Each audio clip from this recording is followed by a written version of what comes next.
आखिर एक God of shinobi कितना पावरफुल हो सकता है? आखिर एक सेंजू क्लैन का लीडर कितना पावरफुल हो सकता है? आखिर गोस्ट ऑफ उचिया का स्ट्रॉन्गेस्ट राइवल कितना पावरफुल हो सकता है? आखिर तो आज इस वीडियो में हम जानेंगे हाशिरामा सेंजू की पावर्स के बारे में। तो हेलो गाइस, आज की वीडियो में आप सबका स्वागत है और इंट्रो ज्यादा लिखा नहीं है तो शुरू करते हैं। एक्टिंग की बादशाह कसम से। जब बात आती है स्ट्रॉन्गेस्ट कैरेक्टर्स की तो उसमें हाशिरामा सेंजू ना हो ऐसा तो हो ही नहीं सकता। हो सकता है क्या? नहीं। और आज की वीडियो में हम और आप जानेंगे कि प्राइम हाशिरामा कितना ज्यादा पावरफुल है। एक चीज याद रखना, आज हम प्राइम हाशिरामा के बारे में बात करने वाले हैं, ना कि फोर्थ ग्रेट निंजा वॉर और इस बुड्ढे के साथ फाइट वाली बात, क्योंकि दोनों ही टाइम में हाशिरामा अपने प्राइम में नहीं था। क्योंकि एडो टेंसेई हाशिरामा और प्राइम हाशिरामा में बहुत ज्यादा डिफरेंस है।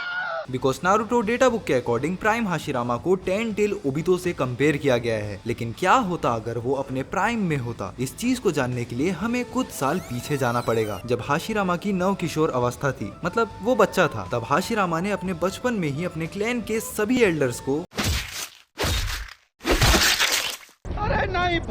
सभी एल्डर्स को सरपास कर दिया था और छोटी सी उम्र में उसने वुड रिलीज को भी मास्टर कर लिया था। और आगे चलकर हाशिरामा ने 5 चक्रा एलिमेंट और यिन यांग रिलीज को भी मास्टर कर लिया था।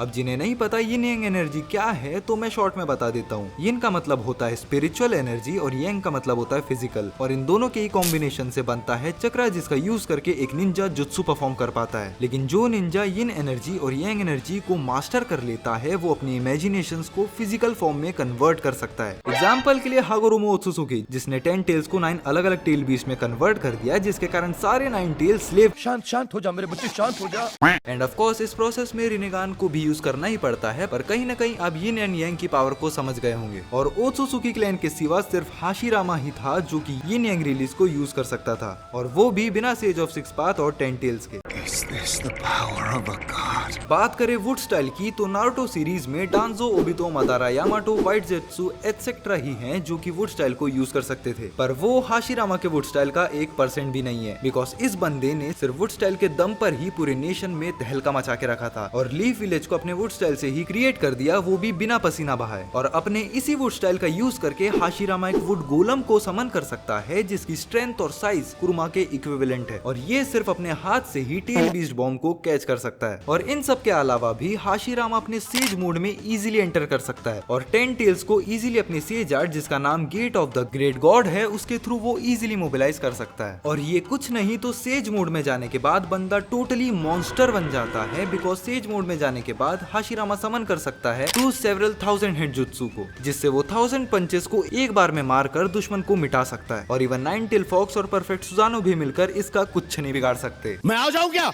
अपनी पर? और अपने इसी वुड स्टाइल का यूज करके हाशिरामा यूज कर सकता है डीप फॉरेस्ट ब्लूम जुत्सु को, जिसमें कि दुश्मन के आसपास वुड ब्रांचेस और ट्रीज आ जाते हैं और जो कि लिटरली एक फॉरेस्ट बन जाता है, जिससे दुश्मन का दिल गार्डन गार्डन हो जाता है। और इन ट्रीज के ऊपर फ्लावर्स लगे होते हैं जो कि पॉलन प्रोड्यूस कर सकते हैं, और जब ये पॉलन आसपास के वातावरण में फैल जाते हैं तब जो कोई इन्हें सूंघता है वो तुरंत ही अनकॉन्शियस हो जाता है और यूजर के पास कंट्रोल होता है कि इन पॉलन को किस डायरेक्शन में यूज करना है। और ये पॉलन इतने ज्यादा पावरफुल होते हैं कि ये इवन सुजानो को भी पेनिट्रेट कर जाते हैं। अरे कहना क्या चाहते हो? इन सब के अलावा भी हाशिरामा का चक्रा कैपेसिटी सबसे ज्यादा है। इवन नारुतो जो कि उजुमाकी क्लैन से है और कुरुमा जो कि 9 टेल्स है, उन दोनों को कंबाइन भी कर दिया जाए तो भी हाशिरामा के चक्रा को मैच नहीं कर सकते। इवन उसके शेडो क्लोन भी लकड़े के होते हैं जो कि one of the strongest clone है अलोंग विद नारुतो क्लोन्स। उसका हीलिंग फैक्टर भी सारे निंजा से सबसे ज्यादा इफेक्टिव है, यहाँ तक साकुरा और सुनाडे का कंबाइन हीलिंग जुत्सु भी उसे मैच नहीं कर सकता। गजब बेइज्जती है। सॉरी, ये नहीं कहना चाहिए था। थोड़े मैनर सीख लो, एथिकेट सीख लो, तमीज सीख लो और अपना काम धंधा ढूंढो कोई, ठीक है? ये क्या है?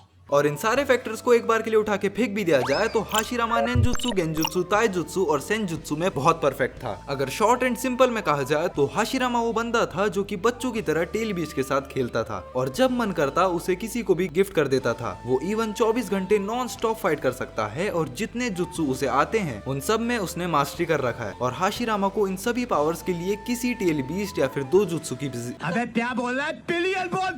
की भी जरूरत नहीं है। तो अब आप समझ ही गए होंगे गॉड ऑफ शिनोबी की डेफिनेशन। तो आज की वीडियो यहीं पे समाप्त होती है। वीडियो पसंद आई हो तो लाइक, शेयर, सब्सक्राइब जरूर करना, और नहीं आई हो तो अरे अभी से चल देख, आराम से देख, आराम से देख, आराम से देख।